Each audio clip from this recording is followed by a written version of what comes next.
తెలంగాణ విషయానికి వస్తే నిన్న ఒక అద్భుతమైన సన్నివేశం జరిగింది తెలంగాణలో. అంటే అల్లు అర్జున్ ఎపిసోడ్ అంతా చూసినాం కదా. ముఖ్యమంత్రి పేరు మర్చిపోయినందుకు ఒక రివెంజ్ జరిగిందనేసి పుష్ప 2 రిలీజ్ అప్పుడు జరిగిన అద్భుతాన్ని చూసినాము. కానీ నిన్న మళ్ళీ మాత్రం అసలు ఏమీ జరగలేదన్నట్టుగా అసలు ఆ స్టేజ్ల మీదకి వెళ్ళి పొగుడుకు ఎంత రేంజ్లో పొగుడుకోవడం అంటే, సరే ఈయన హాలీవుడ్కి పోవాలనడంలో పర్లేదు, ఎందుకంటే ఆయన హీరో కాబట్టి వెళ్ళొచ్చు, పాన్ ఇండియానే కదా హాలీవుడ్కి పోవాలని చెప్పి. ఏకంగా అల్లు అరవింద్ మాత్రం మన తెలంగాణ ముఖ్యమంత్రి ఎంతగా పనిచేస్తుండంటే వారానికి 14 రోజులు పనిచేస్తుండని పూడుకున్న విధానము, అంతేకాకుండా నేనేందో నా సత్తా చూడనట్టు ఆయన వారానికి 14 రోజులు, రోజుకి 24 గంటలు పనిచేసినా వారం అంతా 24 గంటలు పనిచేస్తాడని చెప్పాడు. కానీ ఎవడైనా తెలిసి అన్నాడా తెలవకుండా అన్నాడా? సినిమా వాళ్ళకి 190 మందికి తెలియదు. నాకు తెలిసి అల్లు అరవింద్కి మడతడ్డం తప్ప ఇంకేటి తెలియదు. కానీ వారానికి 14 రోజులు ఉండవన్న విషయం ఆ మాత్రం తెలియకుండానే సటైరికల్గా అన్నాడా? సెటైరికల్గానే అని ఉంటారు. నెలకు 14 రోజులు పని చేస్తాడు అనబోయి వారానికి 14 రోజులు ఉన్నాడు. నిజంగా అంత పని ఏముంది? బడ్జెట్ పెడితే తెలుస్తుంది. కేటీఆర్ అండ్ హరీష్ రావు విశ్వరూపం తెలుస్తుంది. ఫస్ట్ భయముతో పిలుచుకున్నారా? ఇక్కడ భయముతో అల్లూస్ సినీ మల్టీప్లెక్స్ ఓపెన్ అవన్నీ కాదు, అక్కడ ఎలివేషన్ వేశారు ఫస్ట్ రేవంత్ రెడ్డి గారిది. మరి బట్టి విక్రమార్కన్నను కోమటిరెడ్డి బ్రదర్ ఇద్దరు బెక్క చచ్చిపోయేందుకు చూశారు. మాకేంద్ర ఇది అన్నట్టుగా వాళ్ళు కూడా అది ఎక్స్పెక్ట్ చేసి ఉండరు. గంటల తీసుకొచ్చి ఆ మల్టీప్లెక్స్లో ఓపెన్ అయిన రోజు గా వీడియో తొక్కుకుంటూ ఎక్కుకుంటూ ఎవరిని తొక్కేశారు? అదే వాళ్ళనే బట్టి విక్రమార్కన్నను కోమటిరెడ్డి బ్రదర్స్. అందుకనే వేసిరా పక్కన కూర్చోబెట్టుకున్నారు. ఈ మధ్యన కొంచెం జీవో కూడా నాకేంటి తెలియకుండా సినిమా గజెట్ ఇచ్చిందని తొక్కేస్తామని చెప్పి. లేదు, ఈసారి మాత్రం అల్లు అర్జున్ ప్రిపేర్ అయ్యి చాలా జాగ్రత్త, గౌరవనీయులైన శ్రీ ముఖ్యమంత్రి గారు, అలాగే ఉప ముఖ్యమంత్రి గారు, అలాగే సినిమాటోగ్రఫీ మంత్రి గారు ఎక్కడ మర్చిపోలే. మర్చిపోతే ఏడ్చేయమంటారు. మా బాలకృష్ణలో మర్చిపోతే పద్యాలు పాడిన మధ్యలో. సినిమాల గురించి ఎందుకు ఇంత పెద్ద చర్చెట్టు? ఇదంతా చౌదరి లాబింగ్ నడుస్తుంది. చౌదరి లాబింగ్తో నడుస్తున్న సినిమా ఇండస్ట్రీలో చౌదరి గారు ముఖ్యమంత్రి, అక్కడ చంద్రబాబు నాయుడు గారు. ఇక్కడంతా ఫిలిం ఫెటర్నిటీ అంతా ఇక్కడే ఉంది తెలంగాణలో. రేవంత్ రెడ్డి గారిని ప్రసన్నం చేసుకోకపోతే ఏమవుద్ది? పుట్టుములు ఈయనకెవరు నాగార్జునకి ఏమైంది? వెనకార్జునకి పొక్కలేని వెళ్ళింది లేదా? ఎట్లున్నదంటే కడుపులో కత్తులు పెట్టుకొని కావులించుకుంటారు చూసినా, అట్లా అనిపించింది నాకు ప్రోగ్రామ్ చూస్తే. నేను అదే కడుపులో కత్తులు అక్కర్లేదు, ఏం లేదు.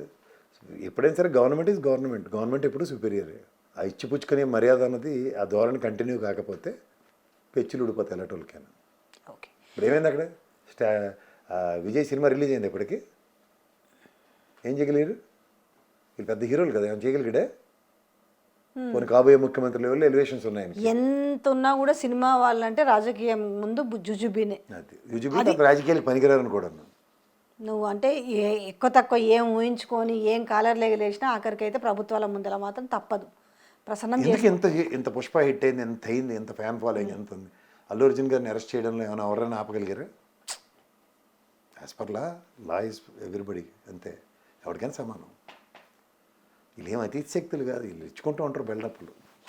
కాకపోతే రేవంత్ రెడ్డి అనే వ్యక్తి ఇదే అసెంబ్లీలో మాట్లాడేసి అసలు మేము బెనిఫిట్స్ వాళ్ళు రద్దు చేసినాం, టికెట్లు నేనున్నంత కాలం అని చెప్పి తుస్సు అనేసి దాన్ని వదిలేసి ఇవాళ ఆ రోజు సినిమా వాళ్ళకి ఏమైనా మధ్యలో బకరా అయింది, సినిమా వాళ్ళకి కొమ్ములు ఉన్నాయని చెప్పి ఈరోజు అదే సినిమా వాళ్ళని పొగుడుతున్నావు కదా పొయ్యి అని అంటున్నాను. అక్కడ డైరెక్షన్, అక్కడ కథా స్క్రీన్ ప్లే దర్శకత్వం అక్కడి నుంచి నడుస్తుంటే ఆంధ్రప్రదేశ్ నుంచి.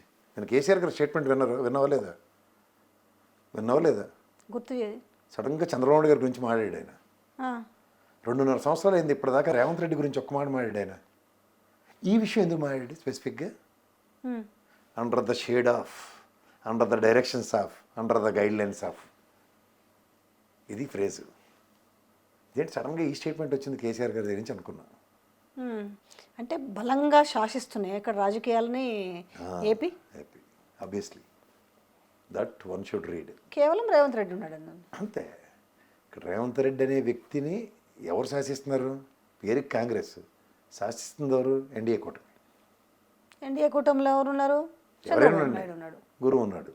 తెలంగాణ అనే మాటకి ఒక వైబ్రేషన్స్ క్రియేట్ చేసిన కేసీఆర్ ఆలోచన విధానం ఇప్పుడు తెలంగాణకి ఎవడైనా ఏదైనా తేడా చేస్తుంటే ఒక సైనికుల్లో 10 రకాలుగా 10 యాంగిల్. కానీ అయినప్పటికీ కూడా భారీ కుట్ర జరుగుతున్నట్టు అనిపిస్తలేదా? చంద్రబాబు నాయుడు దర్శకత్వంలో ఇటు కేసీఆర్ ఇప్పుడు నేను అదే చెప్తున్నాను, 2.5 సంవత్సరాల ముందు కేసీఆర్ లాంటి వ్యక్తి మాట్లాడాడంటే, నువ్వు కథా స్క్రీన్ ప్లే దర్శకత్వం ఎస్వి కేశవరెడ్డి మ్యూజిక్ కూడా అన్నప్పుడు, అలా చక్రవర్తి గారి శిష్యులు కృష్ణా చక్ర మ్యూజిక్ కొట్టారని 190 మందికి తెలియదే?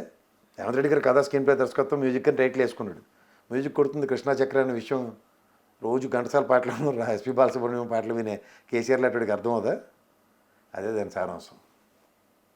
ఈ మ్యూజిక్ ఎక్కడో తేడాగా ఉంది, ఎందుకంటే స్కూల్ ఒకటే కదా, రెండు ఒకటే స్కూలు. ఆ స్కూల్లో సిలబస్ అయితే ఇంత భయంకరమైన ఒక రాజకీయ వికృత కూడా క్రీడ జరుగుతున్న నేపథ్యంలో నిజంగా దీన్ని ఏ రకంగా తిప్పి కొడతారు అనేది తెలంగాణ ప్రజలకి ఉందంటారా? రేపు జీవన్ రెడ్డి జాయినింగ్ ఉంది, రేపు ఎల్లుండు కేసీఆర్ గారు వెళ్ళి సాదర సమానంగా ఆయన నియోజకవర్గంలో ఆయన్ని జాయిన్ చేసుకుంటున్నారు. తర్వాత జరిగేది వెండి తెర మీద చూడండి. జీవన్ రెడ్డి బీఆర్ఎస్లోకి ఏం చేంజెస్ ఉంటాయి, అంటే మార్పులు ఏం ఉండబోతాయి? సీనియర్ లీడర్ అవునన్నా కాదని ఆయనకు క్రెడిబిలిటీ ఉంది, సీనియర్ లీడరు ఏమంటారు కదా, సీనియర్ లీడరు ఇంకోటి క్రెడిబిలిటీ. This makes matter. అవును, this is also make sense. KCR అంటే క్రెడిబిలిటీ వెలిడిటీ ఉన్నది జీవన్ రెడ్డి లాంటి వ్యక్తులు. ఇలాంటివి బాట పట్టారనుకో, రెట్టించిన ఉత్సాహం, తెలంగాణ సామర్థ్యం. అంటే ఏమంటారు, పోతే పోనీ అని అంటారు. మస్తు అవకాశాలు ఇచ్చింది కాంగ్రెస్ పార్టీ, ఇప్పుడు వీళ్ళు ఓర్చుకోలేకపోతున్నారు, పోతే పోనీ అంటారు. చాలు, ఈ మాట ఆంధ్రప్రదేశ్ ప్రజలకు పరిపాలించి ఉద్ధరించిన కాంగ్రెస్ని కూడా ఇలాగే అన్నారు. త్యాగాలు చేసిన వాళ్ళందరినీ ఇప్పుడు ఈ మూమెంట్లో కనుక నిజంగానే కాంగ్రెస్ పార్టీ నుంచి ఒక క్రెడిబిలిటీ ఉన్న లీడర్ వచ్చి బీఆర్ఎస్ పార్టీలో కనుక జాయిన్ అయితే, లీడర్ ఒకడే కాదు, లీడర్స్ అనుకో, మళ్ళీ ఇదేంటి జరిగి చూడు వెండి తెర మీద చూసి మాట్లాడు. లీడర్స్ రాబోతున్నారా? ఫ్లోరల్లే ఉంటుంది, బికాజ్ ఇది తెలంగాణ. మార్పు అనేది ఒక ఒకరితో స్టార్ట్ అవుతుంది. మార్పుకి మార్పు కావాలని ఒకరితో స్టార్ట్ అవుతుంది, మార్పు అందరిలోనే వస్తుంది. ఆ బాట క్రియేట్ చేసే వ్యక్తి ఎవడంటే అది కేసీఆర్. ఏమని మనకి మార్పు కావాలి అనుకుంటాడు ఆయన. ఆ మార్పు మనందరికీ కావాలనిపించగలిగే సామర్థ్యం ఆయన దగ్గర ఉంది. అదే క్రెడెన్షియల్స్ ఆఫ్ కేసీఆర్. ఇది జీవన్ రెడ్డితో మొదలైంది. ఉంటుందా నిజంగా? అంటే ఇన్నేళ్ళు కాంగ్రెస్ పార్టీలో ఉన్నాడు తను, అలాంటిది అంటే జీవన్ రెడ్డి అంటే ఆయన మాటకు ఒక వ్యాలిడిటీ కానీ, ఆయన మాటకి ఇది ఉన్న నేపథ్యంలో నిజంగానే బీఆర్ఎస్ ఆలోచించి వస్తాడా? ఇప్పుడు ఒకటమ్మా, ఎక్కడ పడ్డావో అక్కడే లెగాలంటారు. పడుతూనే ఉంటే వీళ్ళు కూడా కావాలనే పొగబెడుతున్నారా? అంటే పడుతూనే ఉంటే అన్న దగ్గర జీవన్ రెడ్డికి ఇంటర్వ్యూ చేస్తే, జీవన్ రెడ్డి నేను పడట్లేదు సార్, నన్ను తోస్తున్నారని చెప్పినప్పుడు, తోస్తున్నోడికి సహాయంగా నువ్వు నిలబెడితే. నేను ఇవాళ ఒక యూట్యూబ్ షార్ట్స్లో ఒకటి చూశాను. పాప తను రైల్లో నిద్ర వస్తుంది, పడుకుంటూ పోతాడు బర్త్ మీద. వాడోడో దాన్ని ఫోటో తీసి అప్లోడ్ చాలా గలీజ్గా చేస్తాడు, చాలా అవమానాలు ఎదుర్కొంటాడు అతను సొసైటీలో. ఇదే ఒకసారి ప్రయాణం చేస్తున్న ఒక వ్యక్తికి అదే నిద్ర వచ్చి ఇలా తూలిపోయి పడిపోతుంటే పక్కకి వెళ్ళి ఆసరా వేస్తాడు. పోన్నాం అవమానాలు పడ్డ వ్యక్తి ఏదైతే పనిచేసాడో అతనికి ఉన్న ఇదేంటి, సమాజానికి నేను డ్యామేజ్ చేయకూడదు అనుకుంటాడు. ఇప్పుడు పొలిటికల్ సెనరీలో ఉందండి, ఉన్న పార్టీ నాకు అవమానం చేసేది, రేపు నేను వెళ్ళబోయే పార్టీలో నాకు అవమానం జరగదన్న భరోసాతో వెళ్తున్నాను, నా తోటి వాళ్ళు ఎవరికి అవమానం జరగనివ్వకుండా చూసుకుంటాను అన్న కెపాసిటీలో ఒక డిఫరెంట్ లీడర్షిప్ డైమెన్షన్స్ ఎవాల్యుయేట్ అవుతున్నాయి, అవ్వట్లేదు. అక్కడి నుంచి సక్సెస్ బాట చాలా బ్రహ్మాండంగా ఉంటుంది. మీరు ఈ ఎమ్మెల్యేలకు అనర్హత వేటు విషయంలో ఎవరికి పడదని అప్పుడు అన్నారు కదా, మేము కనీసం ఒక్కరికన్నా పడుతుంది అనుకున్నాం. నేను ఛాలెంజ్ చేసి కూడా చెప్పాను. మీరు చెప్పిండ్రు, చాలా మంది ఎక్స్పెక్ట్ చేసి కూడా అదే, మీరు డంకా బజాయిని చెప్పారు. కానీ దరిద్రమైన విషయం ఏంటంటే అఫిడవిట్ ఉంది కదా భయ్, దానం నాగేందర్ అనే వ్యక్తి అంటే సిగ్గు లేకుండా మాకు చట్టాలు తెలుసు అని మాట్లాడతారు. గింత ఎందుకు మాట్లాడుతున్నానంటే, వీళ్ళకి లేకపోతే స్పీకర్ తెలియదా మేము బీఆర్ఎస్లో ఉన్నామనేది? ఎట్లా కాదు, బీఆర్ఎస్లో ఉండి ఎంపీగా పోటీ చేస్తారా? కోర్టుకు వెళ్ళే ఎప్పుడైనా న్యాయదేవతకి కళ్ళకు గంతలు ఉంటాయి. అవును ఉంటాయి. కానీ నువ్వు ఆవిడకి చేయవలసింది ఏంటంటే న్యాయం కోసం అర్థించి, న్యాయం కోసం వినిలే చేయాలి ఆవిడకి. అది కాన్సెప్ట్ అక్కడ. నిజంగా స్పీకర్ తెలియదా నేను అడుగుతున్నాను. చెప్తుంది అదే కదా, నేను కూడా ఇప్పుడు కళ్ళకు గంతలు కట్టుకుంటే అన్న దగ్గర కాదు ఇక్కడ. నేను స్పీకర్ ఏది విన్ను అని ప్రీకన్సీవ్డ్ నోషన్తో డ్రైవ్ చేస్తే అప్డేట్ చేయగలరు.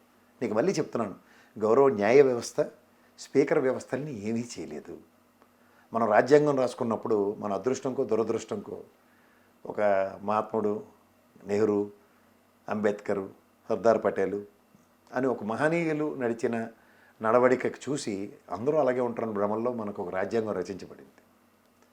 తర్వాత కాంగ్రెస్లో ఎంతో అంతో ఒక తాతని మా తల్లిని గౌరవించిన Rajiv Gandhi anti defection law తీసుకొచ్చాడు. సో ఇవన్నీ చూసిన తర్వాత నేను ఏమనుకున్నానంటే ఎస్ కాంగ్రెస్ అంటే ఇవి పరిరక్షిస్తుందన్న భ్రమల్లో ఉండేవాళ్ళు, కానీ రక్షించేవాడే భక్షకుడే. 9 మందిని పక్కన పెట్టు, అదే బాజాప్తా అందరికి తెలుసు కదా అంటున్నా. నీకు యావత్ ప్రజానికానికి తెలుసు కానీ స్పీకర్కి తెలవలేదా? తెలవదు అన్న దగ్గర నీకు ఇందులో ఫండమెంటల్ మిస్టేక్ ఎక్కడ జరిగిందంటే constitution amendment it needs to be straightened. రెండోది న్యాయ వ్యవస్థ దీంట్లో ఇంటర్వ్యూన్ అవ్వలేదు, చేయలేదు కూడా. స్పీకర్ వ్యవస్థ అంటే ఇంకా స్పీకర్ ఏం చేసినా కూడా ఇంకా దాన్ని ఖచ్చితంగా ఏమీ చేయలేరు. That is the beauty of constitution. రెండోది ఎవడైనా కేసీఆర్ని కానీ అడిగదాం అనుకుంటే నేనైతే నా తరఫు నుంచి ఒకటే చెప్తాను.